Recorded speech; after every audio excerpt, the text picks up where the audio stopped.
Howdy, y'all. A couple months ago, one of my favorite shows, The Owl House, ended. And I have been coping, seething, and mauling with that fact ever since. So, in order to justify another rewatch, and to give me an excuse to write about it, I'm ranking every episode of the show worst to best. So, here we go. Number 43, Once Upon a Swap. Kicking it off with our single worst episode, we have the Boiling Isles take on the stock body swapping storyline, meant to demonstrate to the characters that the others have a hard life too. The main problem with this episode is that it's probably the single most inconsequential one in the series.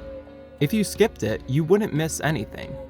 I know this because on my first watch through, I literally didn't realize this episode existed.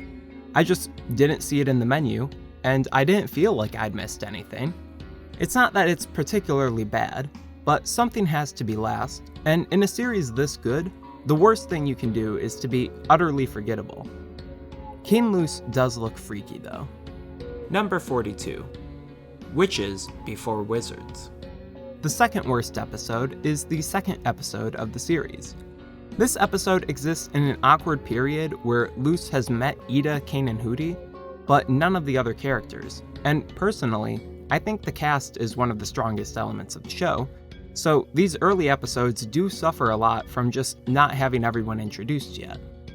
The episode follows Luce getting tricked by a puppeteer demon, who feeds into her desire to instantly be a cool witch, and her desire for a buff, shirtless boyfriend, which is a direction I'm glad the show didn't go in. The plot is fine, and Luce is absolutely acting in character, but this is the only episode of the show where I find her burning passion to be a witch more annoying than endearing. Which is absolutely the point of the episode, but it makes it less fun on a rewatch.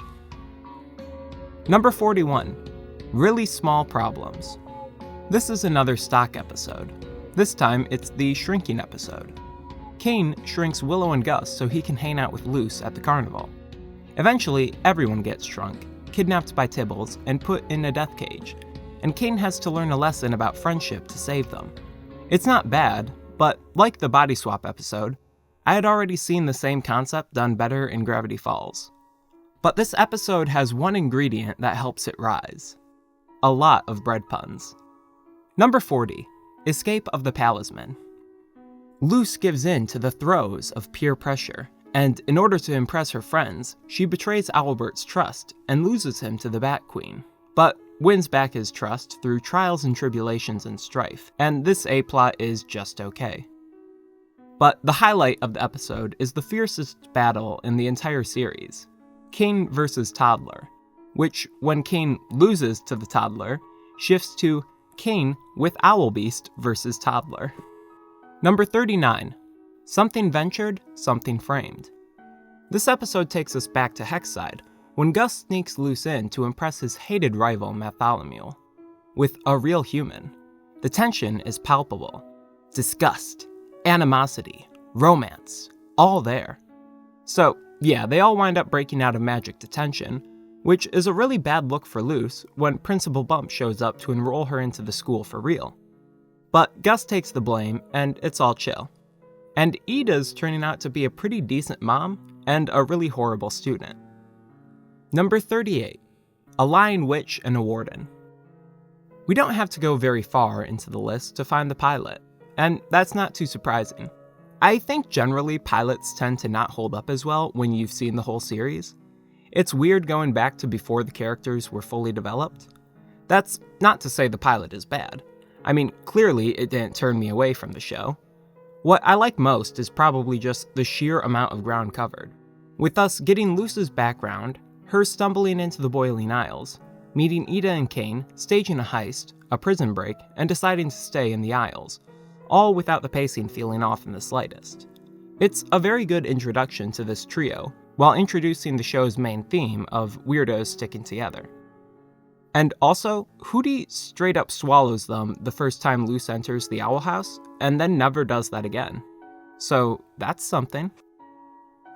Number 37, Sense and Insensitivity. In this one, Cain and Luce demonstrate why I never write with a partner. as their entry into a writing contest leads to a rift in their friendship, and Kane winding up a successful writer and leaving Luce behind. But when the time comes to write a sequel, he realizes he needs her help, and the two wind up almost getting squooshed, but manage to get out of their contract. I'm sure this commentary on how the entertainment industry crushes its workers was a purely hypothetical idea from the writers. And also, Ida and Lilith beat up a scammer together. Fun all around. Number 36, The Intruder. Uh-oh, looks like we accidentally caught an episode of the Spooky House. In this one, the gang are trapped inside due to the boiling rain. Ida wants to sleep, Luce wants to learn spells, and Kane wants to teach her about demons. And with nobody on the same page, the house descends into chaos, as Kane and Luce are terrorized by what they think is the elusive Snaggleback, but is actually just Ida, who we learn turns into the Owl Beast in this episode. Luce saves the day when she learns how to use light glyphs. It's a solid world-building episode, establishing the full effects of Ida's curse, and how Luce will learn magic without being a biological witch. I also like that she starts with the light glyph, because compared to the rest, it is objectively the lamest. But also, if you just figured out how to do magic, you know you'd also be freaking out even if you were basically just a flashlight. Number 35, Adventures in the Elements. In this episode, Hooty and King commit war crimes together, and it's glorious. Meanwhile, in the A-plot, we have the Blight twins and Ida getting the Luke on Hoth treatment when Luce attracts the Slither Beast and betrays Amity's trust at the same time. She's a min-maxer. This is a serious Luce L, NGL no cap. But after learning the ice glyph from a snowflake, she heads to help Amity save their loved ones together. It's a fun romp, but generally when I watch this episode, I get distracted imagining my own forbidden love with Malingale, the mysterious soothsayer. They're just so dreamy. Look at those eyes. Number 34, Hooty's Moving Hassle. This one is just really fun. Gus, Willow, and Luce animate Hooty, who was already alive but gets extra alive, I guess, and take the house on a joyride. Fun fact, the B-plot of Ida playing Texas Hold'em got this episode banned in Turkey. There were a lot of other episodes banned in Turkey, but they were for different reasons. This episode also contains one of my favorite jokes in the whole series. Yeah, they tried to fight back, and they nearly got me, but I handled it. They were children, Tom. Number 33, Separate Tides. 11 episodes into the list, we arrive at our first episode from Season 2, and it's the season opener.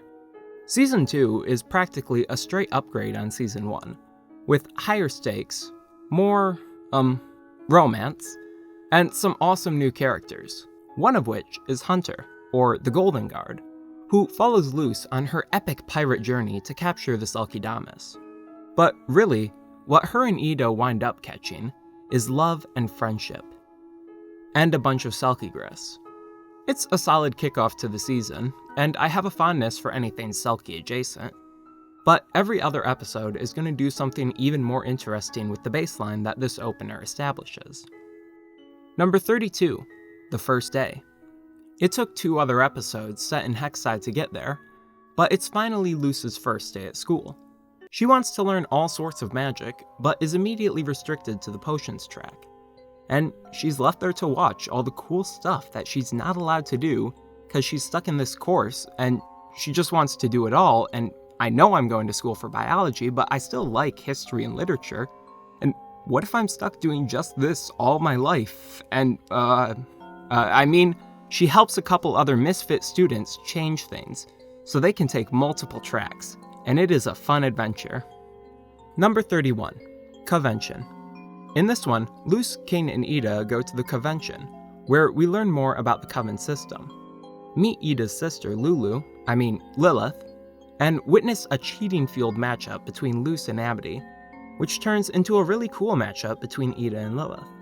Hey, I wonder if they're going to have any other cool fights. Amity shows her first hints of warming up to Luce after seeing her dedication to learning magic, even if she has to do it her own way, and Kane has a fun time.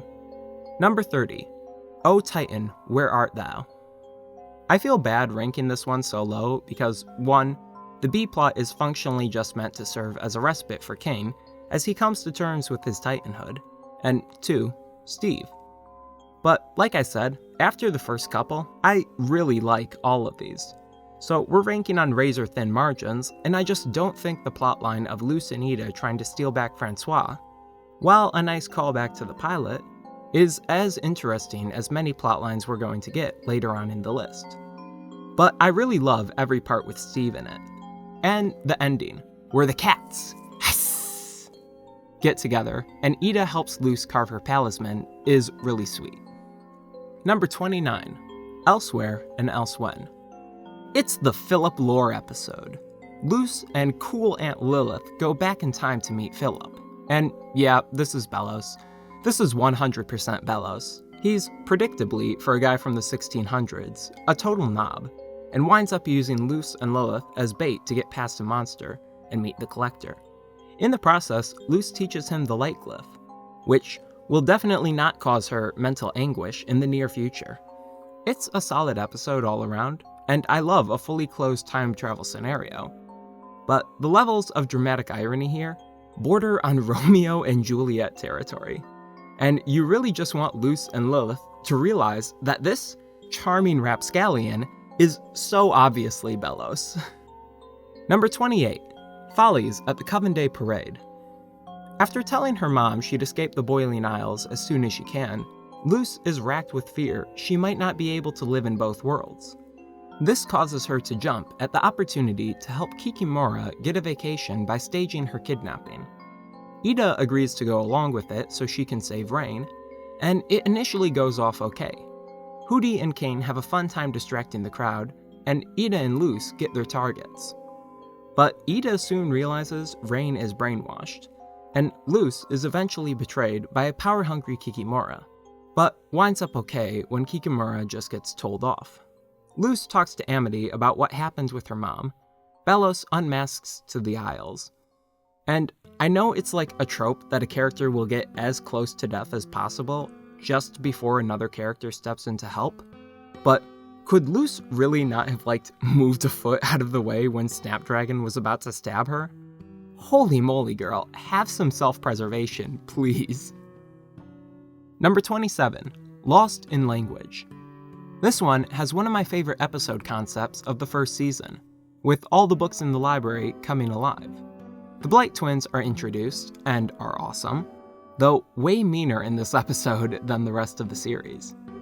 The image of a bunch of tiny Amitys springing up from her diary is so goofy, and dang it, I thought Odabin returning to his normal form was really cute. Number 26, I Was a Teenage Abomination. This was the episode that really hooked me into the show on my first watch. Probably because it's here where we get introduced to more of the cast. The Trash Slug plotline is fine, and makes for a really fun cold open, but the star of the show here is Luce's unofficial first day at Hexside. Gus's reactions to human things always get me, and holy moly, Amity in this episode. She is such a jerk, and it's amazing. Her and Luce are fully love at first sight, obviously, and Amity is so desperate to get to her heart, she tries to have Luce dissected. #couple goals.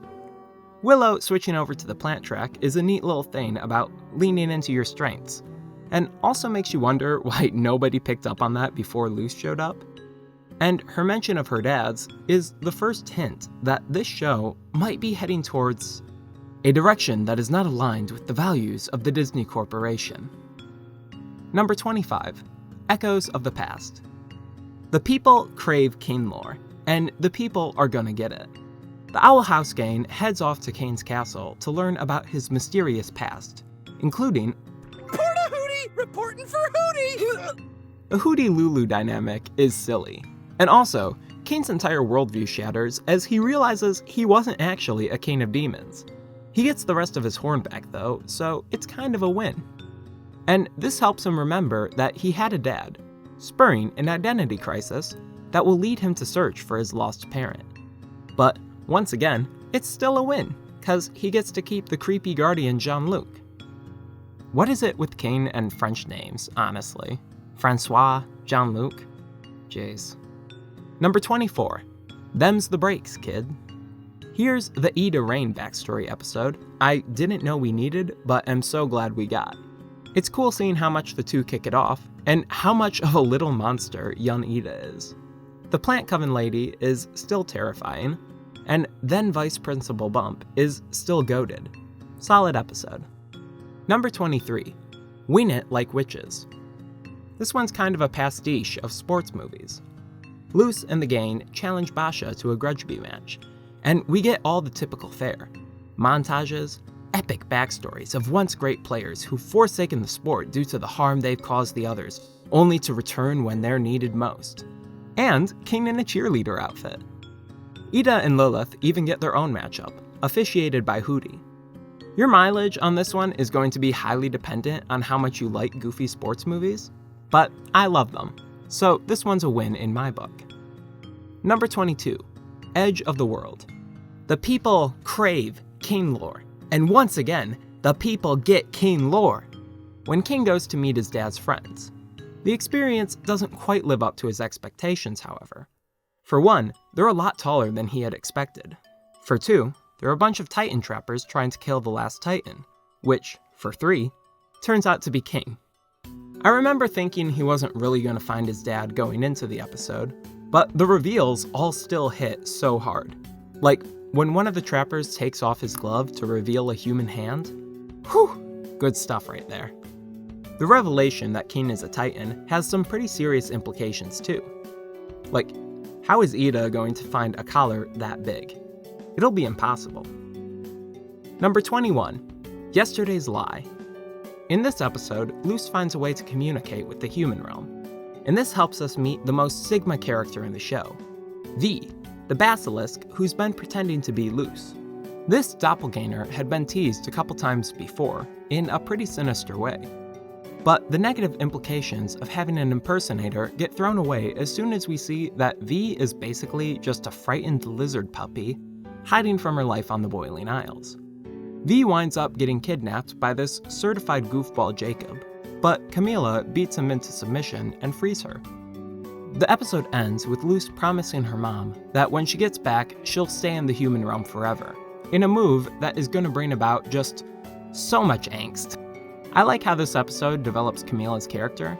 Most of her characterization up till now was just sending her daughter to normal camp. So it's nice to see she is a genuinely loving mother, even if she doesn't fully understand her daughter's perspective still. And V is Sigma, as always. Although, I don't really care for her Doppel-Luce design all that much. Just way too uncanny. Number 20.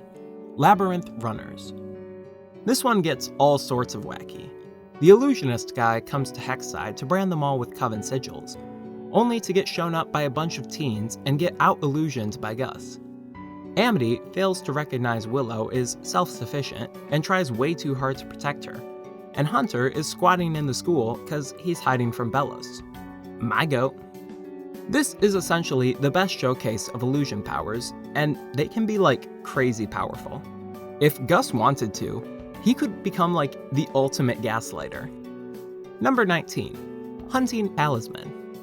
The day comes for the Hexside students to pair with their Palismen, and everyone gets one but Luce, and it's pretty sad, but overall a good thing, because it means she's there when the Palismen all get kidnapped by Hunter to feed Bellows' gaping maw. The two fight and then wind up allying to stop Kikimura from kidnapping the Palismen in turn. And this sets us up on the Hunter redemption arc, so it's an all-around banger. And at the end, Hunter is united with his Palisman Flapjack, who I definitely didn't think was heading over to Luce. No siree. Number 18. Understanding Willow. Typical Amity, taking the Willow lore episode and making it all about her. In all seriousness though, this is a super cool look at the frayed relationship between the two. The mind picture stuff is an interesting idea, and it's absolutely hilarious that Amity's first reaction to seeing evidence of her and Willow's shared past is to just burn it. But yeah, she destroys Willow's memories, and they have to go in and fix them. And Amity and Willow both give their sides on why the friendship broke up. with Amity revealing it was her parents who forced her to end things. I also like that Willow doesn't immediately forgive Amity, because, even if her parents made her, still seems like she went out of her way to be a jerk sometimes. Number 17. Keeping Up A-fear-ances.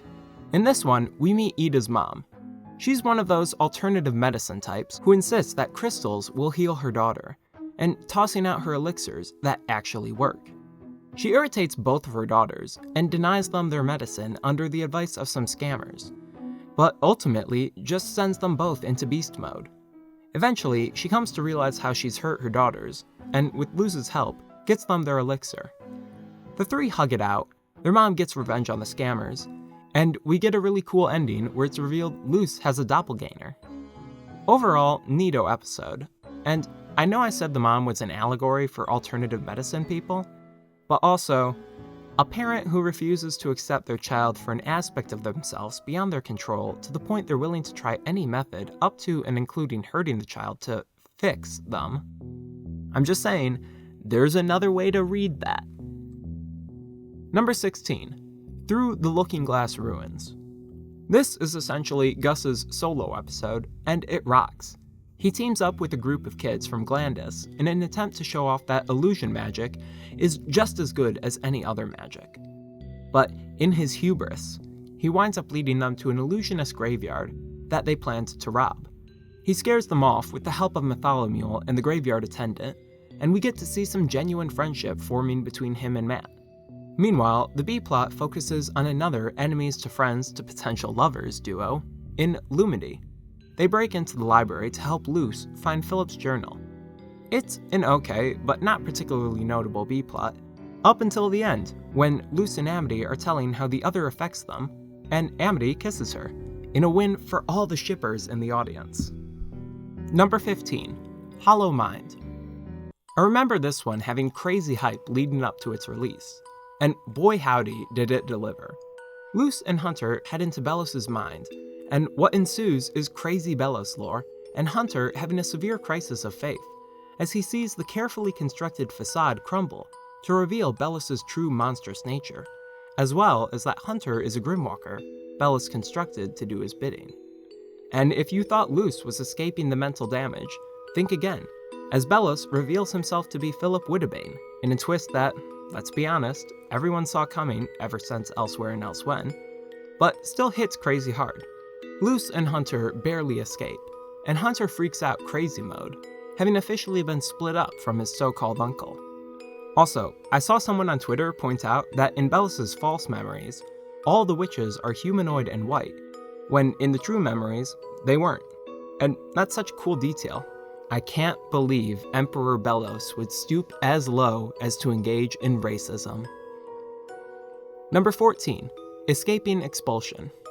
This episode pits the Hex Squad gang against their biggest enemy yet, school board members with outsized influence.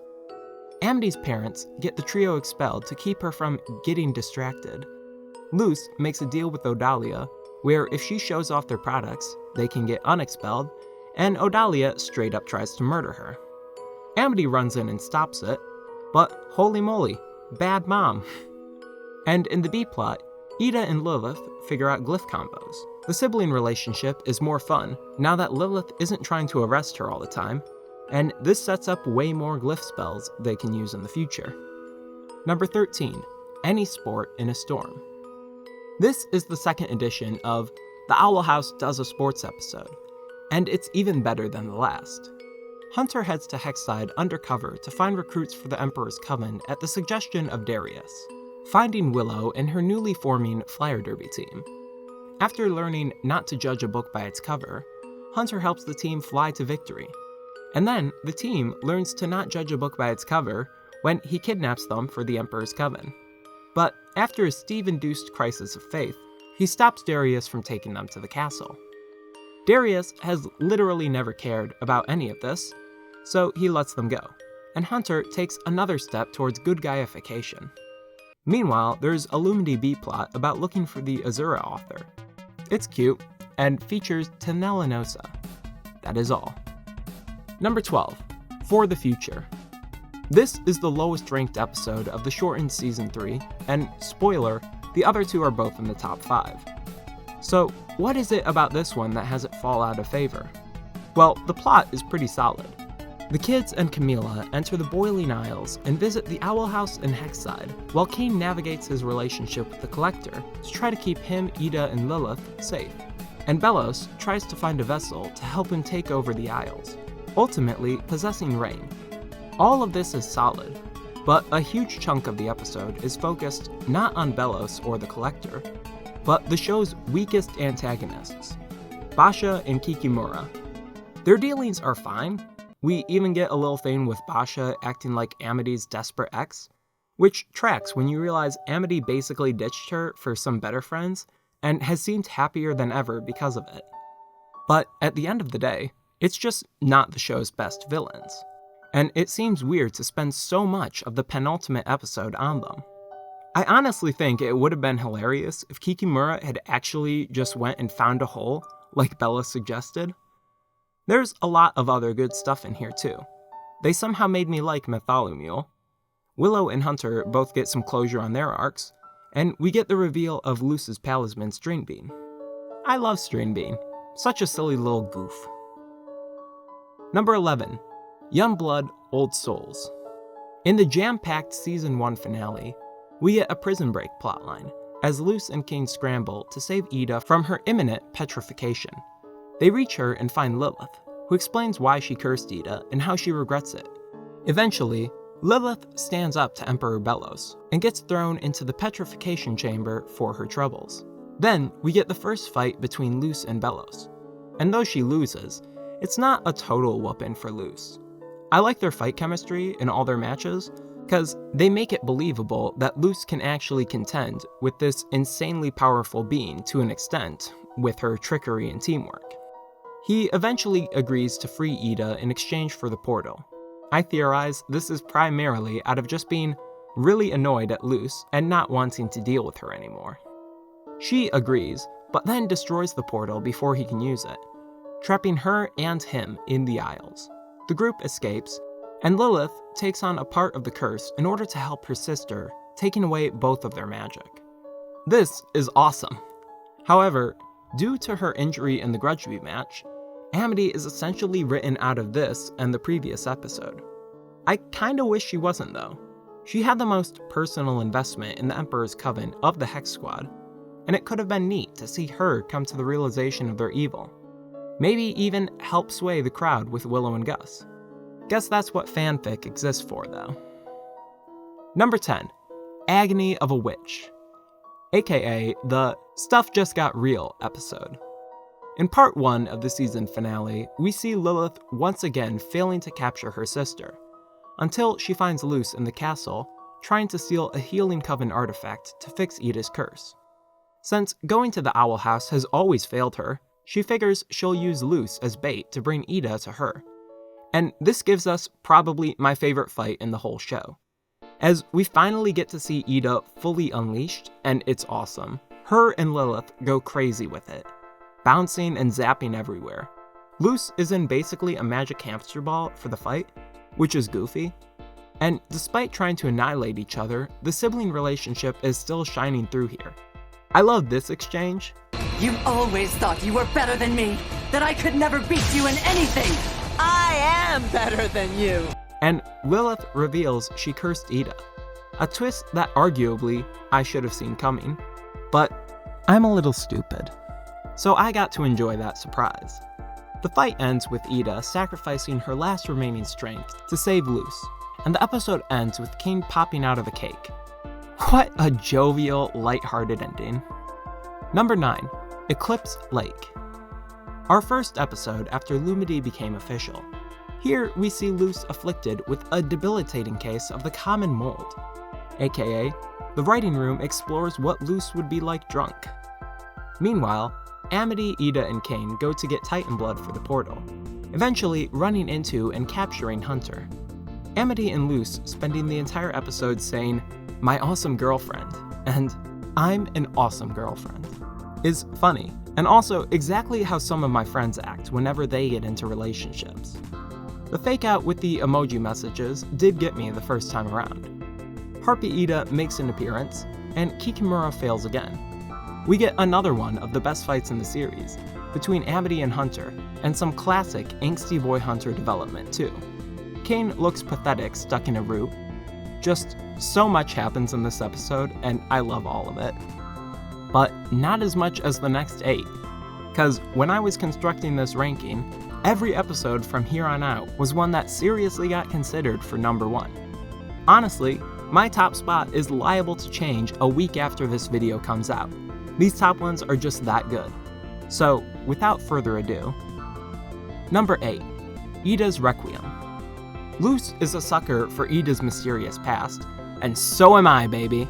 Watching her reconnect with her former flame and now Bard Coven head Rain as they try to use their insider position to fight back against Belos, with the bats.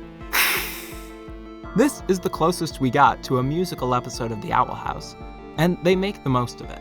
Using Ida's curse to try to take everyone out is a great last resort idea, and Rain shutting it down as soon as they realize she has kids was probably not supposed to be funny, but I always get a crack out of how they wouldn't make Kane and Luz orphans, even if it meant stopping the Day of Unity. Beyond Rain, we also get introduced to Darius and Aberwolf, and get a taste for how powerful the Coven heads are. Kane becoming a Clawthorn is a heartwarming moment immediately undercut by Rain's capture. And finally, shout out to Amber, the Bats member, who goes from telling Ida, Mama's got a plan. You're not our mom. to, Bye, Mommy Ida. over like 2 minutes. Goated character development. Number 7, Clouds on the Horizon. Everyone's getting prepped for the Day of Unity in this one. For Ida, that means getting sigilled and rainified. And for Luz and the others, that means saving Amity. We get a great scene for Lumidy's relationship, queer representation in cartoons, and angering Disney execs when they kiss. And we get an even greater scene when everyone confronts Odalia for her BS. I love Odalia being totally chill with Amity being a lesbian, and just hating Luz for classist reasons. And I really love Alador finally breaking up with her. Kane is a great therapist, and the episode is a slapper. Number 6, Enchanting Grom Fright. Okay, so I think we all know why this one is so high up. 'Cause it's the first time we see the otter suit. But besides the best fit in the series, this episode also boasts a great plot, as Luz has to face her fear of her mother's disapproval in the form of a giant magical demon. Ultimately, she can't do it on her own, but that's okay, because Amity's there to help her take Grom down together in arguably the most iconic scene in the whole show, as the two of them dance with each other and wind up turning the demon into a tree. And to top it all off, we finally get confirmation of Amity's feelings for Luz, to give us the best episode of the first season. Number 5, Reaching Out. Lumity Angst Hours, here we go! Luz is trying to avoid thinking of the anniversary of her dad's death, and is running headlong into anything that will distract her, including lying to Amity and helping her get into the Bonesborough Brawl. This eventually results in Alador confronting his daughter, and coming to a realization he's been neglecting his kids, kicking off yet another redemption arc in a show chock full of them. I like how this one parallels Amity and Willow too.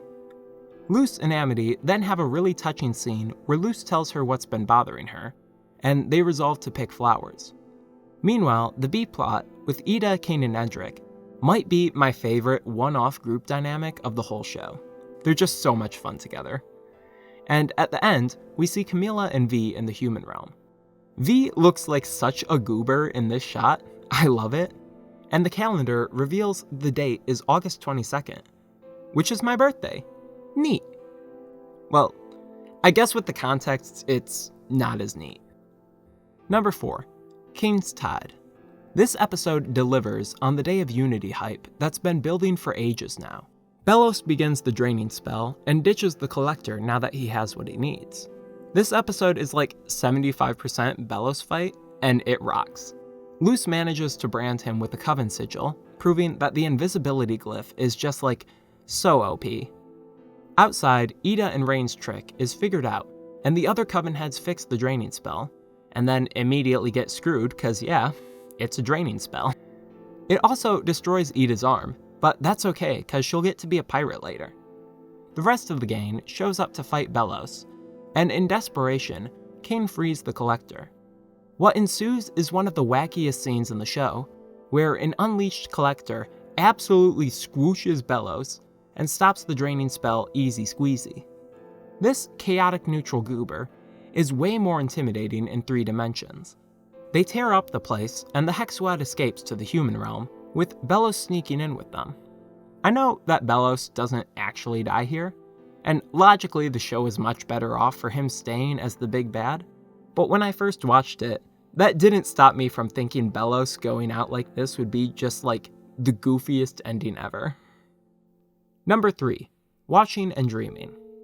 The final episode of the whole show, and holy moly is it a doozy. We open up with our protagonists being stuck in nightmares of the Collector's creation, with Luce coming face to face with her friends who hate her for things that, they obviously don't actually, but you can see how she might think that, what with the insane self-doubt she's been displaying all season.